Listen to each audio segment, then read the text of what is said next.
Well, thanks very much, Melinda, and welcome everyone. I'd like to start by also acknowledging the traditional custodians on the land where we gather and pay my respects for elders past, present and emerging. First State Super is really delighted to help kick off this first session for CEDA's State of the Nation and celebrating 40 years of the State of the Nation, which is quite remarkable. And what better way to kick it off by really talking about long-term vision. And I think Melinda has really touched on a lot of that. But I think this first session, what we wanted to do is really hone in on that long-term vision. And as we're celebrating the 40-year anniversary of CEDA, certainly, as Melinda mentioned, we've come a long way over these 40 years. And I will touch on that because I think in the progress that we've made over the last 40 years lies, I think, a little bit of the key to what will help us actually achieve some of those pragmatic, important challenges that we face.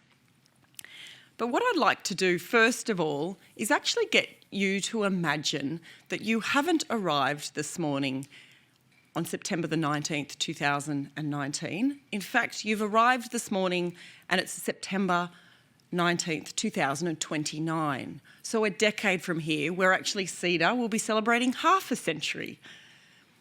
Now, as you've woken up that morning to the sound of your favourite song, you walk downstairs and the coffee has been poured to your perfect taste and the toast has just popped up because your smart device knows that from 5 minutes from when you wake up, it needs to be perfectly there and it's arrived.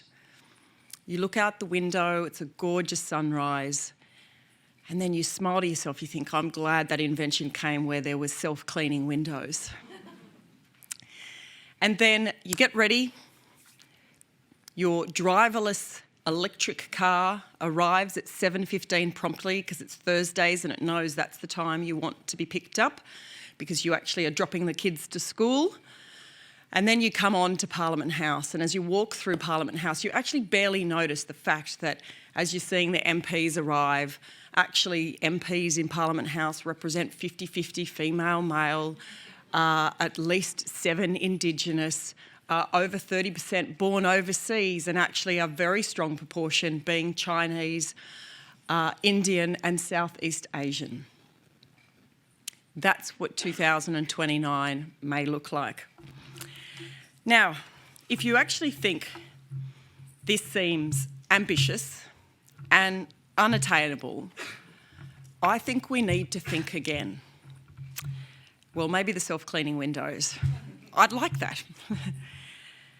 But certainly there are some big challenges ahead. Housing affordability, education performance that is in decline and uneven, a widening gap of privilege, and there's a real fault line of haves and have-nots emerging.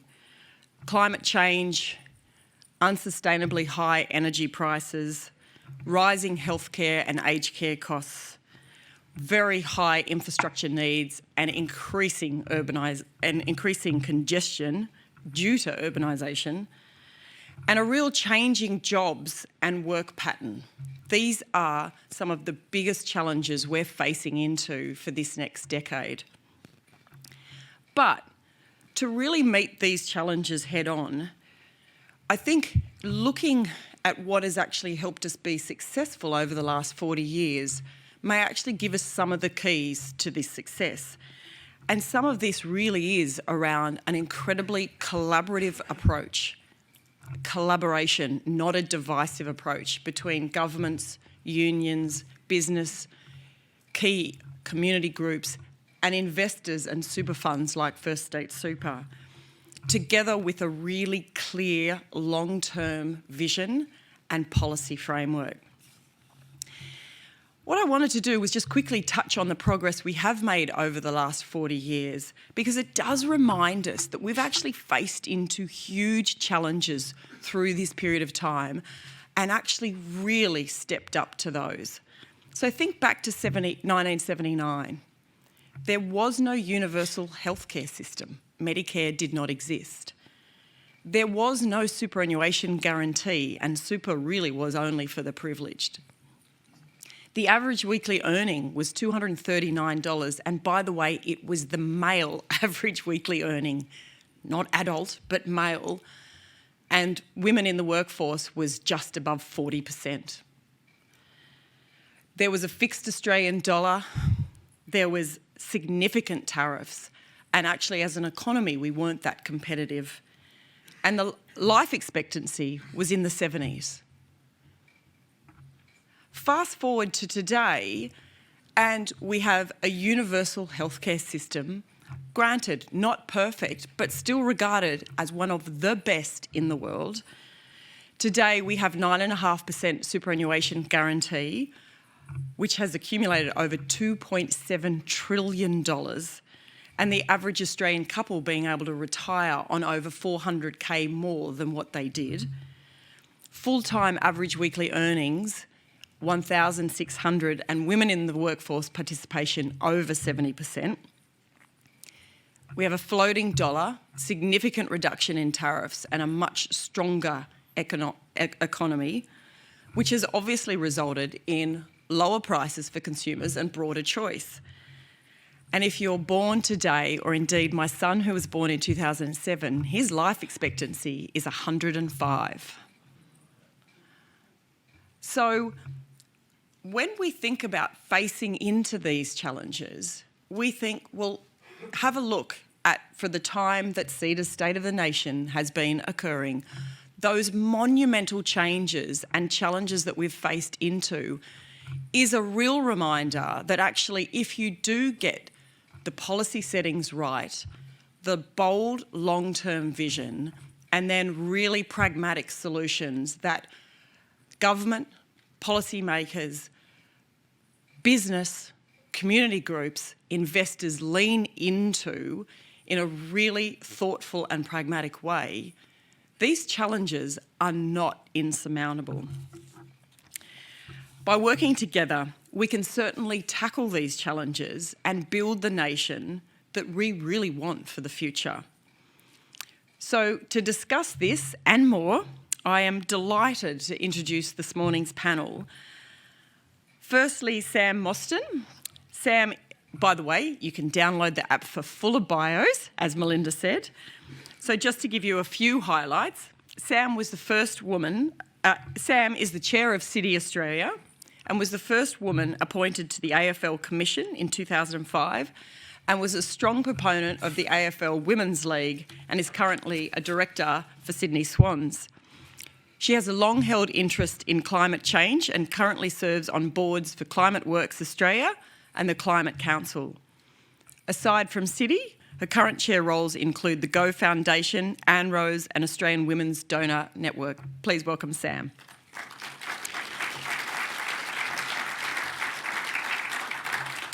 Next, I'd like to introduce Karen Mundine. Karen is the CEO of Reconciliation Australia. She is from the Bundjalung Nation of Northern New South Wales, and for more than 20 years has led high-profile community engagement, public advocacy, communications and social marketing campaigns. She was really instrumental in the watershed national events such as the 1997 Australian Reconciliation Convention and the apology to the stolen generation. Please welcome Karen.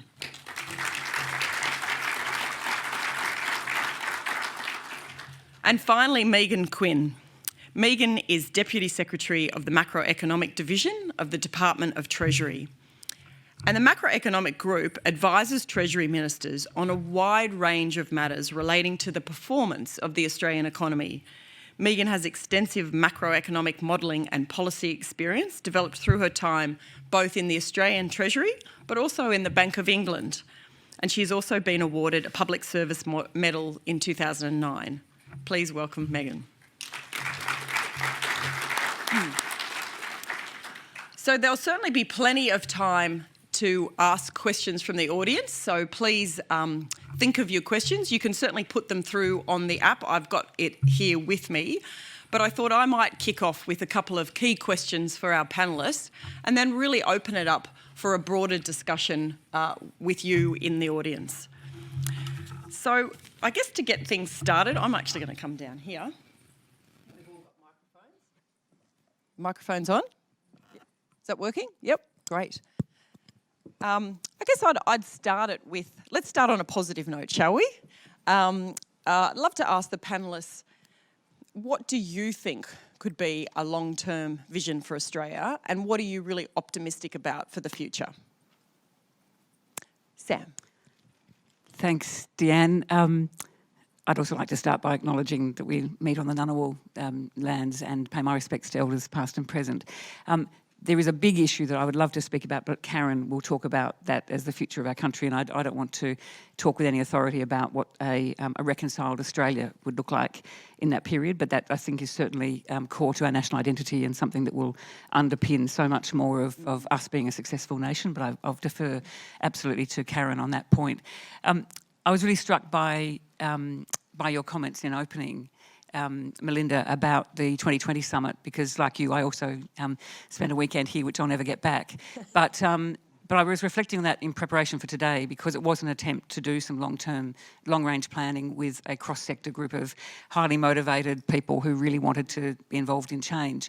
And I remember at the conclusion of the summit, I was a co-chair on the Sustainability and Climate Change panel, and we were asked to sum up what might be the future. And I remember taking quite a lot of flack at the time for saying I hoped in the future that we would be rated locally and globally as a resourceful nation rather than a nation of resources, because we become so fixated on the success of our nation based on our natural resource base. It had driven so much of our economy, but that actually if you talk to people anywhere in the world about what defines an Australian characteristic, about why Australians are so favoured wherever we travel and when we make our mark in the world, and there are 1 million of us around the world doing that, and some spectacular successes, people talk about the fact that Australians are some of the hardest working, resourceful, resilient people who get on and do things with a sense of optimism and decency. And I think if we don't tap into that national characteristic again and think about how that could help define what it would mean in 20 years' time, 10 years' time, next year, for us to say we've become a very resourceful nation. We are using the full strength of all of our resources, both genders, all peoples, that we've given up on the idea of contesting and being binary about the ideas and who wins and who loses, but actually involved in the national project of being the most resourceful nation in the world that can teach the world to transition to a low-carbon economy, do it well, do it with optimism, build new industries, and stop this this narrative about that being negative to our GDP and our growth, but actually positive. I think we have a chance to be one of the most creative, most exciting nations, but it will take a huge amount of national effort to get us there. There are so many things going on in the world at the moment that are setting a standard for us, where we could take a lead, or we could actually have led already. Last year, CEDA and the Centre for Policy Development brought the extraordinary global economist Mariana Mazzucato to Australia, who spoke about the need now to revisit the notion of missions. And she used as her example the 50th anniversary of the space mission, the moon mission, and said we just need to use exactly the same thought about how we set these missions over long periods of time and then put the collective will and expertise behind that. And that includes having very effective public services, fantastic leadership in our governments, and a highly connected and collaborative community and society that backs that in. She's now on the OECD advisory group on the new growth narrative for Europe. And they have a new conception of economic and social progress that's called Beyond Growth. And their governing missions in the EU at the moment, and you could debate whether the EU is doing well at the moment, is to be bold and inspirational with wide social relevance, clear direction with targeted, measurable, time-bound opportunities, be realistic but ambitious, cross-disciplinary, cross-sector, and drive multiple site-specific, bottom-up solutions in addition to top-down policy. And we've got our own version of that in this country, that if we just applied today, I'd say we'd meet our own expectations of being one of the most resourceful countries. And it's called the Australian National Outlook 2.0, which was chaired by David Thodey. It involved representatives from every sector, but in the business world, NAB, Shell, Lend-Lease, the ASX, Red Cross, Uniting Care, and a number of community groups and science.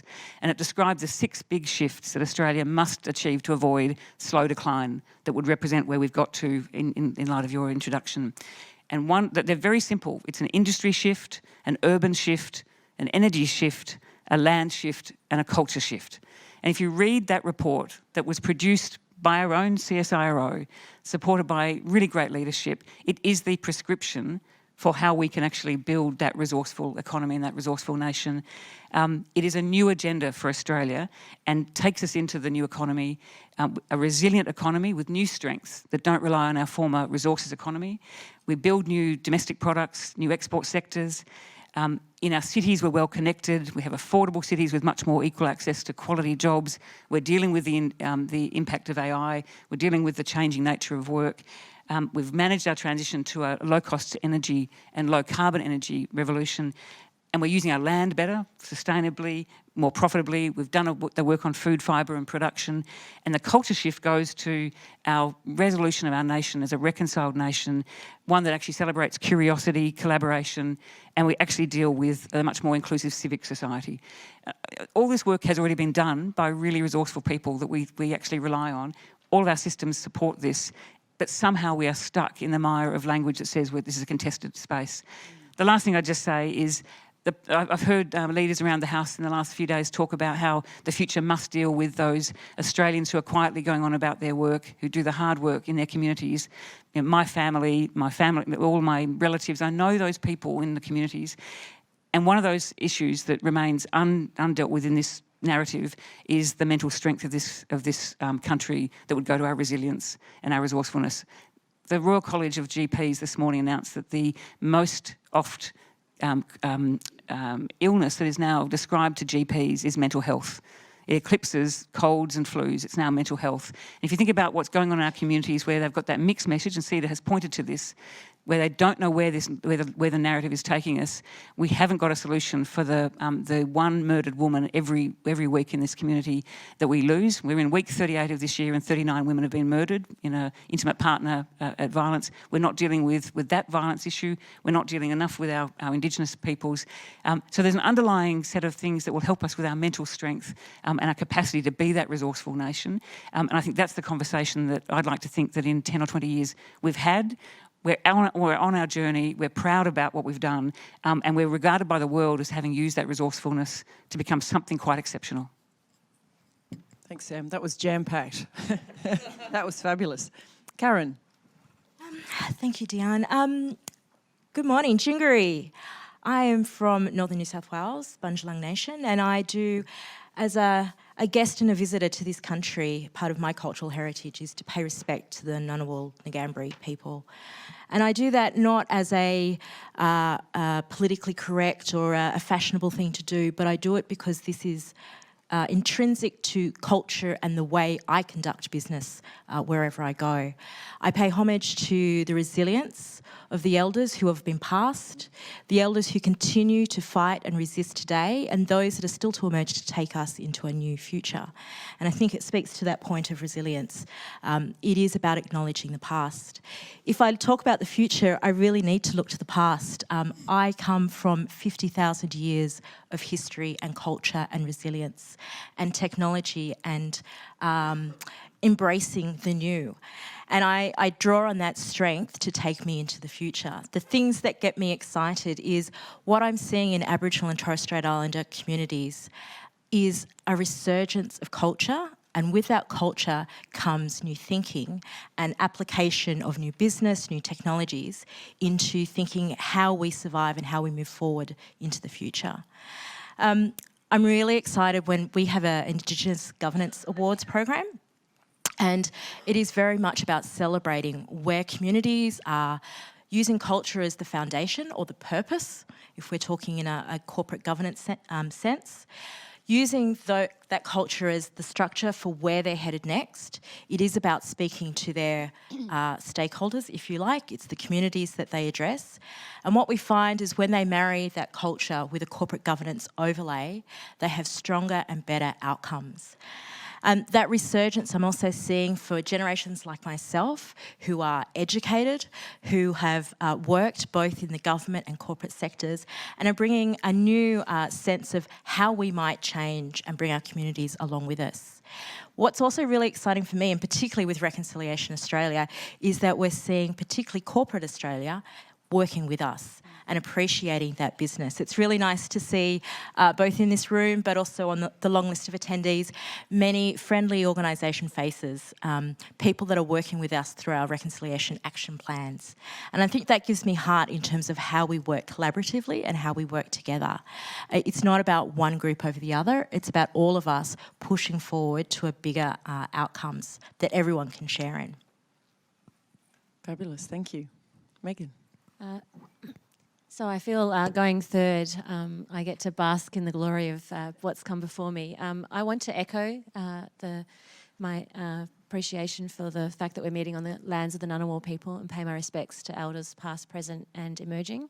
I want to associate myself with the comments that both my panel members have made about the optimism for the future and drawing on our past and acknowledging our past going forward. When I get asked as an economist what creates Australia's prosperity and how does the economy really work, including by my 10-year-old son, who I was nurturing instead of being at the 2020 summit, it's a very interesting question because the economy underpins a lot of what we do, but it's not all of what we do. It's part of our society, but not the end point of our society. And it might be a bit of a strange comment from a Treasury official because we're always accused quite rightly of being the pointy-headed bean counters in parliamentary debates. But what's really important is we think about the role of the economy and the prosperity it brings and how we use that prosperity to enrich our lives beyond counting for GDP. And when I get asked this question, I think back to how does Australia compare to a country, and I go back a bit further than 2020. I go back to 1900 because it's a nice round number and we became a nation around that time. And I think about how Australia is different from Argentina. Both economies a fair way from the governance structures that initially created them as modern nations, both resource-rich nations, both very large lands, and I think what's happened to both those nations since that time and what can we draw from that? Australia has done much better than Argentina. We've created a much more equal society. We've created a much more stable institutional political system and we've been able to deliver a lot more to the people that live here. Not everyone and certainly not all communities. And I wanted to just draw on the strengths of the institutional structures that we have, which gives me a lot of hope for the future. We have had political instability in Australia and yet we've not had tanks in the streets or riots and we've managed to deal with most of our differences through shouty means, I agree, and very contested means, but we have been able to resolve some very big debates in Australia. And I think that there's a lot of strength in those institutions and we should not forget them while we push forward when we think about things. I think contest is a good idea, but I think that the end result is we need to focus on deliverables, pragmatic solutions. And I heard both of you mention pragmatic solutions. And one of the big things that we're tackling, both in our near-term economic conditions and in thinking about social structures, is the uncertainty that we all feel. Survey after survey is suggesting that people feel more uncertain about the future than the past, despite their actual living conditions being much better. And I think part of this is about technology. We are much more connected to parts of the world through information. We're much more contested in our jobs and our contest of ideas than we have been in the past. And I think that there's something that wears on us a bit from being bombarded over and over again with lots of great ideas because it makes decision making that much harder. So I think one of the things that we need to think about is how our institutions make decisions and how we can come together across government, business, the community to make those decisions in a structured way.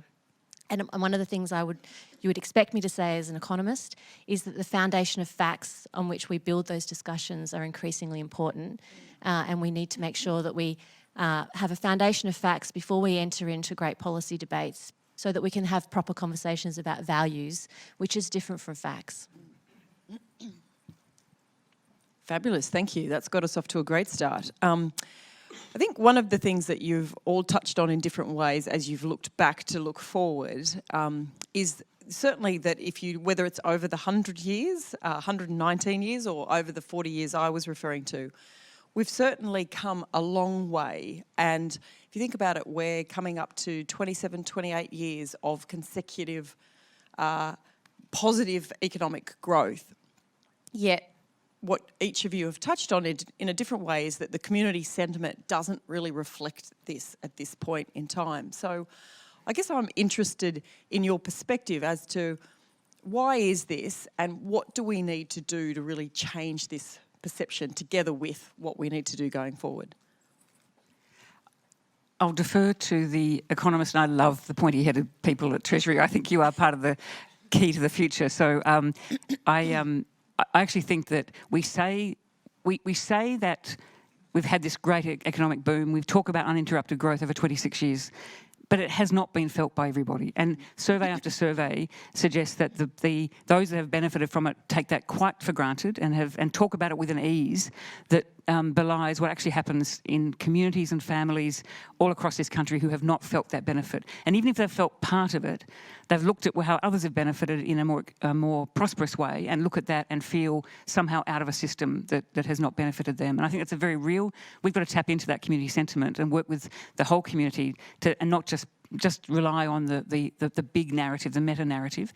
I think it's the reason why we're seeing all around the world a real go at trying to redefine what is growth, what is prosperity, where does wellness, where does community engagement and thriving communities sit within the GDP model. And we know that the GDP model doesn't capture it. So it's not surprising that all around the world there is a push on for a new measurement of what does social and economic progress look like and what are those measurements. And I agree with Megan, we need the facts that then underpin that. And there are many models around the world, many close to home around a national wellness index, the number of people who can testify to the fact that they feel that they can contribute to a society with good mental strength, good engagement, feel good about their families. And there's an economic value to that, I think, and a social value to that we need to capture. And that is in that whole area of the beyond growth narrative, which I think if we could really not get so trapped in the notion that everyone has to hear about economic growth and that the community is up for a conversation. It's a very intelligent community, the Australian community. It doesn't need talking down to on this. It needs, I think, a really respectful engagement. And you took that collaboration piece is so important. So that's the first thing. The second thing is I think we just...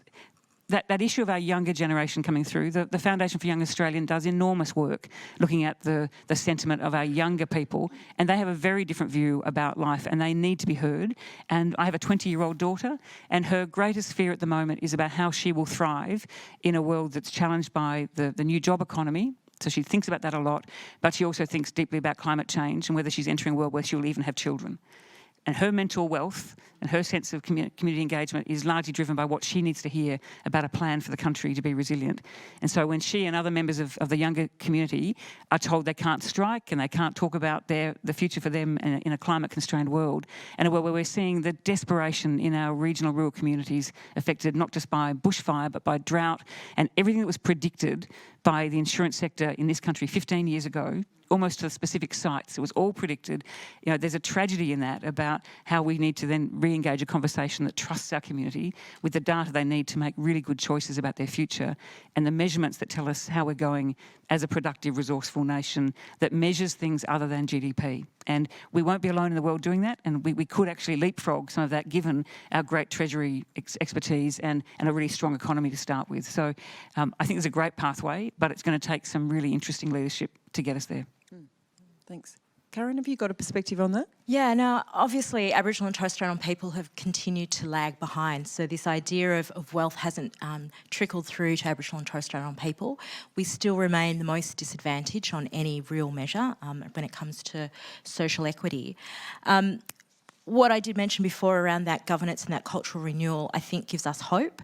It tells us that communities do have a sense for themselves what is working in their communities, what are the levers for change, but it does, as I said before, need those bigger support mechanisms around it.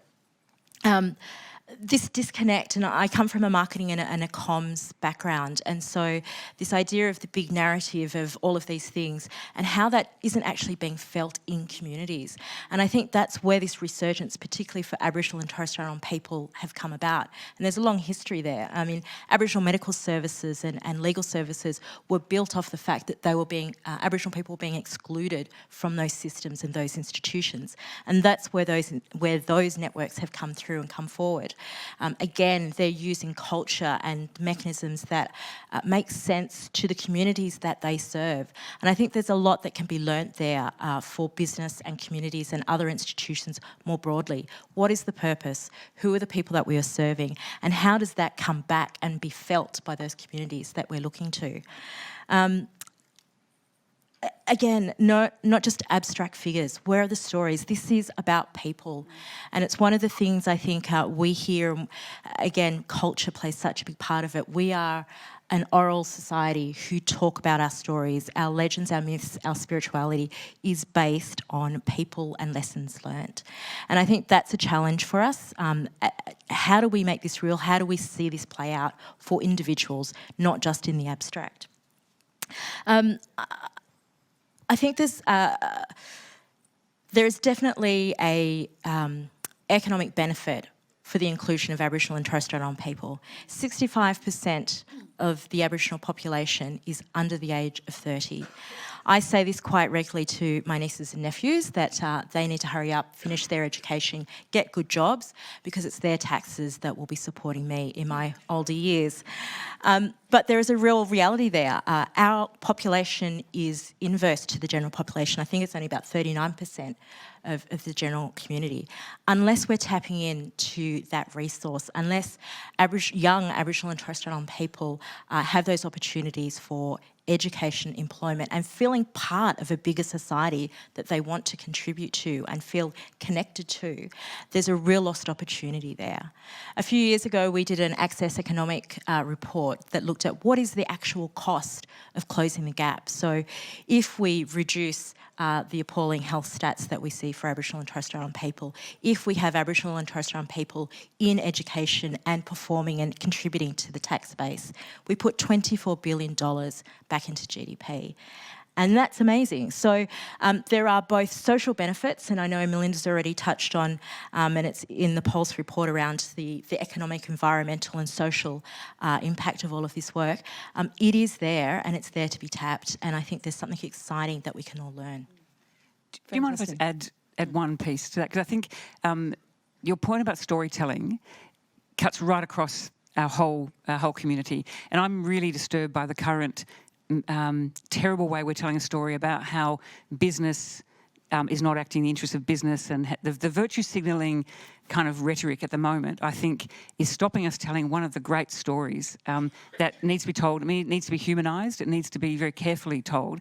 But when you've got the editor of the Financial Times in London issuing a call for a new agenda, and his editorial this week in the FT is fascinating, because he's talking about, for those that want to believe in the free enterprise capitalism system, then you've got to actually adjust and tell the stories about where that system fails.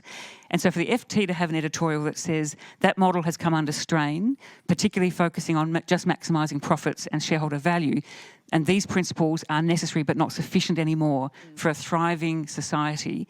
And then they say this: the long-term health of free enterprise capitalism will depend on delivering profit with purpose.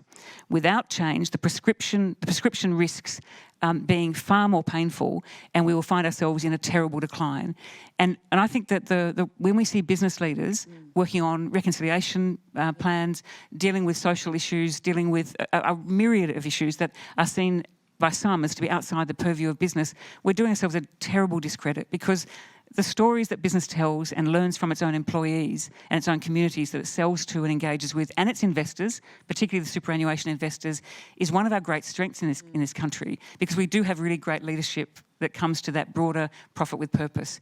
And we need to tell that story much, much better, and not have a binary view of putting business on one side just about capitalism. It's an inclusive story, and the more we invest in that, the more we talk about that, I think the national project benefits from it.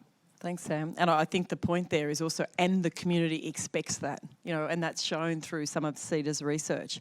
Now, I've got lots of questions here, but some great questions are coming through on the app, so I won't be selfish. I will start asking some of the audience questions. So this one is probably, if we could maybe hand this one to you, Megan. Household debt is at record levels, with monetary policy favouring asset prices and exacerbating and widening the wealth gap. Do we need a recession? Does kicking the can down the road risk a harder landing? So I would categorically say we never need a recession. And I have an interesting chart in front of me that I can't show you, so I'll just kind of make the main point from it. But when we look at what's happened in Australia relative to other countries over the last 20 years, it's absolutely key that the fact that we didn't have a major recession at the time that the rest of the world fell into recession and at the time of the global financial crisis is a significant achievement that we need to celebrate. If we had have got into recession like all those other countries, then our economic wealth would be about 10-15% lower, is what the analysis suggests. So we should never wish for a recession. I think we are clever enough and smart enough as a nation, going back to the resourcefulness component, to be able to change without the pain. I think we need to move a little bit away from the idea that we have to have a burning platform in order to be able to get change, because it's a very painful way to learn. So I think that from that perspective, we need to be careful about how we talk about things that have real economic and social implications for people that lose their jobs, that the recessions are incredibly regressive. They affect people who can least afford to lose their incomes and their livelihoods, and we should always remember that. In terms of where we are in terms of household debt and what it means for our future, we have to remember that most of that household debt has been a choice that households have made. That people previously, if you go back to 30 years ago, I wouldn't have been able to get a mortgage because I would have turned up to the bank and they would have seen that I was a female single mum, and they would have said, sorry, we're not interested. Or B, people that are on different sorts of types of jobs wouldn't have been able to get credit. So we've had a big increase in the number of people who can get credit. That's meant that they have had choices about what they do with their money, and Australians have chosen to invest in housing. Now, that doesn't mean that everything in the housing policy is perfect, and housing affordability is an issue for some parts of the community. But it's not that people have been forced to take out that debt. People have had choices. And I think that's an important element that we talk about. The economy and society is millions of us making choices at every point in the day. And the power of society is how we work together to deliver outcomes. And this is where I, as an economist, again, always say that it's all those marginal decisions that we make facing incentives that we see and our own values that results in the whole economy. And we need to go back to recognising the power of individual choice, guided by our overall society guide rails, is how we deliver outcomes. So I think household debt is mostly people's choice. I think that's a perfectly valid outcome. It does mean that when the Reserve Bank sits down and thinks about what the level of interest rates are, it recognises that and it thinks about what that means. And it also means that when we think about how much flexibility there are in people's budgets, it's a factor that people think about. But just to reiterate, recessions are incredibly regressive and not something we should ever wish for. We are clever enough and resilient enough to be able to make decisions without that sort of pain. Fabulous, thank you. Next question really gets to the heart of sort of energy and what's going on from a climate change perspective. So the question here is, material transitions such as what's happening in energy today often come at significant cost. Consumers and more recently business have paid for the change of cost. Is there an alternate but better long-term way of doing this?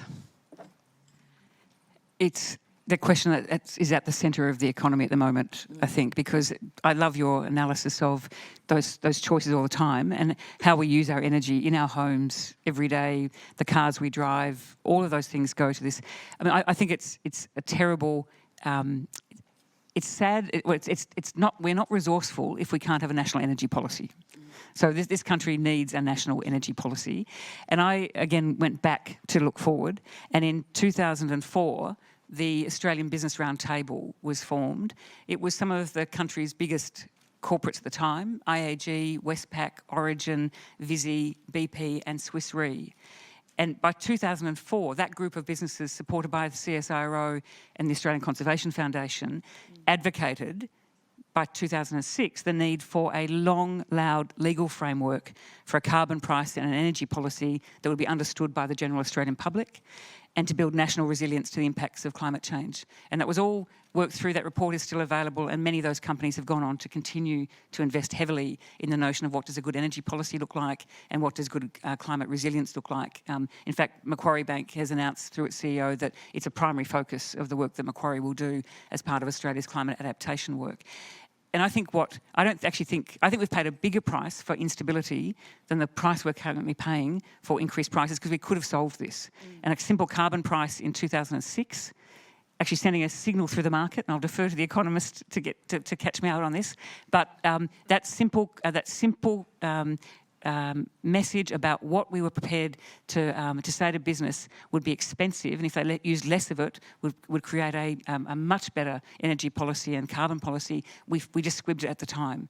And so we've been debating this and gone to values and ideology rather than talking about what really matters to this country. And a national transition to a low carbon economy is actually the smartest thing for lower costs. There will be subsidies in the system, then we need to help people transition, but we cannot continue with our current energy system. That is the most expensive path ahead, the one that's least resilient. It has lots and lots of incredible moments of fault sitting in it at the moment, and it's incredibly unresilient or brittle to the climate impacts we're currently seeing. So I'd say the number one priority is a national climate policy, a proper fact-based discussion on a rapid transition to a low-carbon economy, and the benefits that come from that, I think, far outweigh some of the transition costs that we'll have to bear, and we need to take care of our most vulnerable communities in that process. Just picking up on that point about stability and instability, if I think of the conversations in the 90s around native title, and it was massive with the High Court's decision and then the subsequent legislation that came through, but there was still quite a lot of industry opposition, both from the extractive industries but also from agribusiness. Until there was a decision by industry to actually say, this is happening, we need to work with this and we need to figure out a way to create stability for the market. Had that not happened, it would have been a kerfuffle and it would have had a massive impact on the economy. What we saw though was a working through of that, and here we are 20 years later. Businesses do things differently, it's a much better way of doing things, and there is stability and assurance of how business goes forward in this. So I think that's really important to think about that as well, and again, looking back to look forward. And I would just note that sometimes the discussion around uncertainty is an abstract notion, a bit like the 30,000-foot helicopter view of anything. And I just want to note that what we're seeing around the world is that uncertainty has real implications for real people and through the economy and in terms of decision making. And I think that would be something that it would be incumbent on us all to recognise, that uncertainty and instability in decision making is not an abstract notion that it is a nice to have, but certainty in policy frameworks and certainty in the ways of resolving conflict are absolutely crucial to reducing inefficiencies and lost opportunities. Fantastic. The next question that's come through really relates to this concept of trust. Strong institutions are critical, but trust in them it feels like at a pretty all-time low, whether you're looking at government, business, media, police, church. What do we need to do to rebuild the trust in these institutions?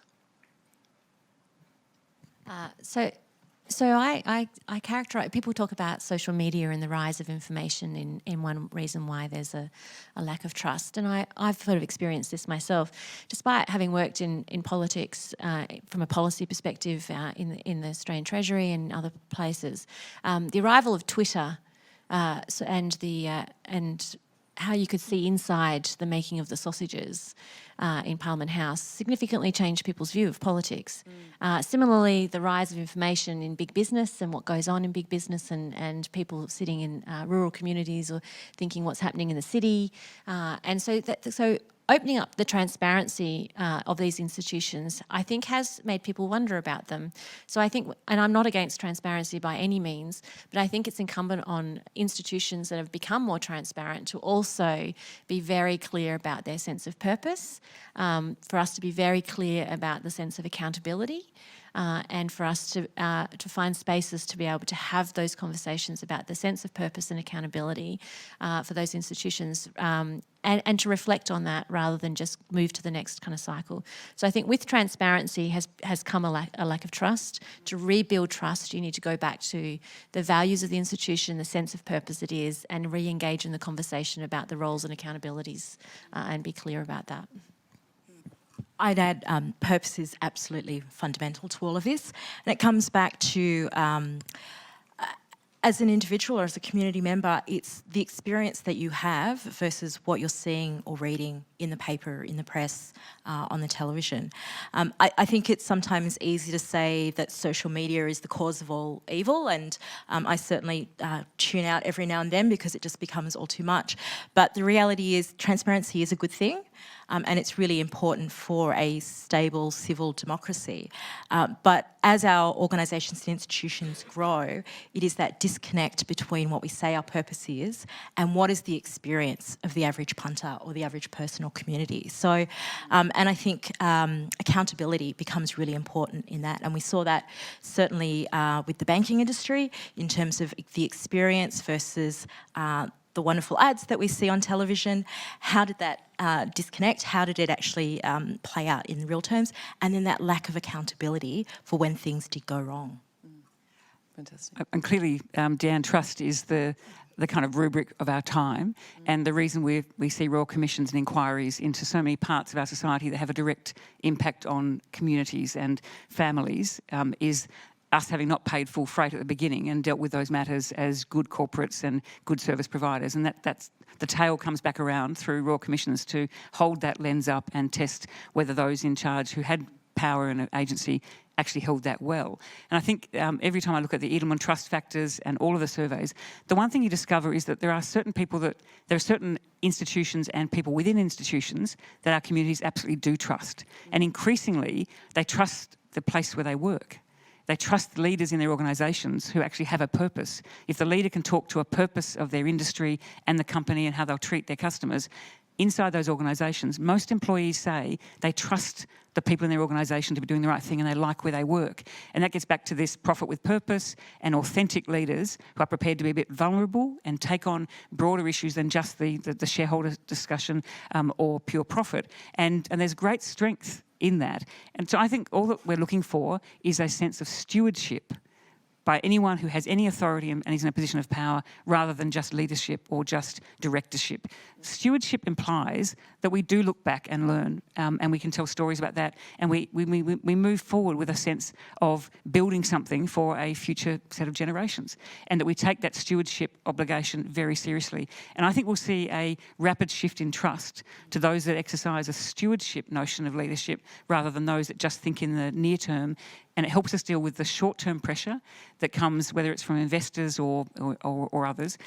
And we see that with the superannuation funds wanting more and more, demanding gender equality on boards, demanding transparency of remuneration, demanding organisations who are entrusted with taxpayers' money and savings to do the right thing. It's not too hard to do that if you apply a stewardship lens with a strong vision about what we're all doing and the purpose for which we create value. We certainly see that a lot with our reconciliation action plans. Those companies that have authentic leadership, that there is a clear purpose to why they're engaging in a reconciliation conversation. And when we compare levels of trust within an organisation that has a RAP versus the general community, those levels are much higher on every measure, not just trust, but every measure for Aboriginal and Torres Strait Islander people and the people within that company. So being able to communicate that internally, we're seeing that again and again, and I guess that's the next step of how do we continue to extend that beyond the walls of business. I have to say this conversation is an incredibly positive conversation that does really give me hope when I think about the power of purpose, stewardship and authenticity and transparency and what you do with that. They really are the tenets that in many institutions have been missing but it does feel like the tide is turning, and the importance of that is evermount. Next question we've got here is, do we also need a national water strategy with appropriate controls? The current monetised model seems very unequal. For me, it's just an absolutely simple yes. And the reason I quoted the National Outlook is the work's been done to recommend, under the land shift and the energy shift, an absolute focus on water and water availability, water costs. We don't have a drought policy. The world actually is very under-researched when it comes to drought and the impact of drought, and yet there will be a movement of 700 million people around the globe in the next decade because of water shortages. These are incredibly important matters for us to be concerned about, particularly in a continent that relies so heavily for our industry on water. And so the prescription for that is actually sitting in the National Outlook that has been presented to the public. We just haven't had the storytelling and the conversations and really digging into that outlook and trusting that the CSIRO, with other good thinkers, has put the work in and actually driven a series of policy prescriptions. And to Megan's point about there needs to be fact and there needs to be a plan, that outlook has a plan for the country. And so I'm not a water expert, I'm not an energy expert, but I loved reading that report, and there are global reports of a similar stature, but we've got one ready built for Australia that I'd encourage you all to have a look at. And water is key to it, as is soil carbon, land and water use, how we think about what we produce in this country and how we can't keep producing the same things we've always produced because it's too water intensive, too carbon intensive, and a transition to industries that we could be thriving in a carbon and water constrained continent. So it's a great prescription actually in the outlook. Fantastic. Now, I'm conscious that I haven't opened it up to the audience other than those that have come through the app. So I know we've got a few roaming mics out there. Have we got any questions?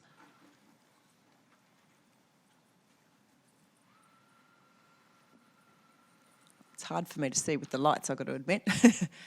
All right, I'll keep going with some of the ones on the app.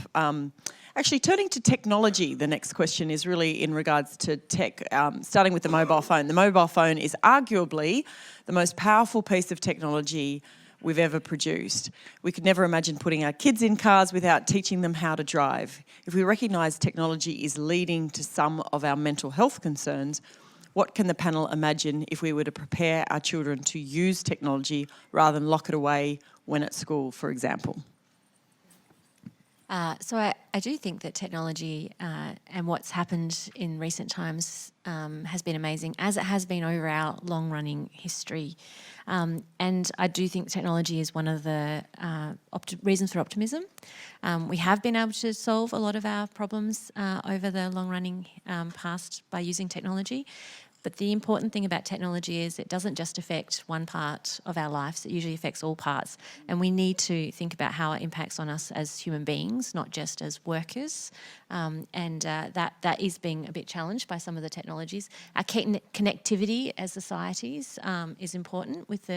I am as surprised as many of you in the audience, I think, when you go into a restaurant and there's 5 people sitting around a table and everyone's looking at their phone rather than having conversations. And I don't want to be glib about it, but those sorts of behaviours are something we really do need to think about, because at the end of the day, one reason why human beings have become so prosperous and potentially pushed out some of the parts of our ecosystem is because we are communal beings, and that's an important feature that we shouldn't lose, while we also embrace technology to solve a lot of the problems that we need to think about in terms of sustainability. When you live with digital natives, I have a 20-year-old daughter, but at the Foundation for Young Australians, we interrogate young Australians who actually were born digitally aware. I mean, their entire life has been connected to a device of this kind. And the work that FYA has done in relation to that says that we've got to reconsider and reconceive the education system, the new work order, the transitions that young people have from school to trades and university and to work. And that's enlivened by technology, so we shouldn't be frightened of it, but it's an essential feature of how a young person connects with the world. And so our education systems haven't changed in that period. Our continuity of how young people go from being digitally aware and able to use those skills into their first job and then into being a part of the creative economy, we've not invested in. And so I think back to what we invest in an economy, we haven't invested in our intellectual property. We haven't invested heavily enough into the content that Australia could lead on that would sit behind technology. So thinking of that as an enabler, again, Australia's got an enormous opportunity at this end of our investment in kind of non-productive assets like housing or the end of productivity. We could be investing heavily in the things that we know to be good, that we're very good at, which is content, creativity, and the things that would actually start to build enterprise around what we put on these platforms. And we see with the young digital natives, they are the first to become social entrepreneurs, and they're very clear about their desire to be small business owners, run their businesses, all enabled by technology. So again, to try to put a positive spin on it, you know, there are great opportunities for us. And I think part of why we've been so optimistic this morning is you've got an all-woman panel in a world where this is quite rare still. And I think the full emancipation of women and girls into our economy and into our society with all of the protections that it requires about gender equality, gender pay gaps, and our safety and security would say a lot about our future. And I think that's something to be very positive about. Hopefully this panel says a lot about our future. You've touched on youth, and actually the next question is in regards to youth. Tomorrow we'll certainly see, I think, millions around the world and certainly thousands in Australia, led by our school children protesting about climate change. And clearly that is a very strong movement, both here in Australia and around the world, but also really led by our youth. How do we ensure that future generations are really incorporated in our national vision for the future? Karen, have you got a perspective? I think, running on from that conversation around technology, technology allows everyone, but particularly young people, to be so much more connected, to have a say, to be engaged. I am constantly amazed, again with my nephews and nieces, of the level of conversations that we have around things that are really important to them, things that touch their lives, so climate change.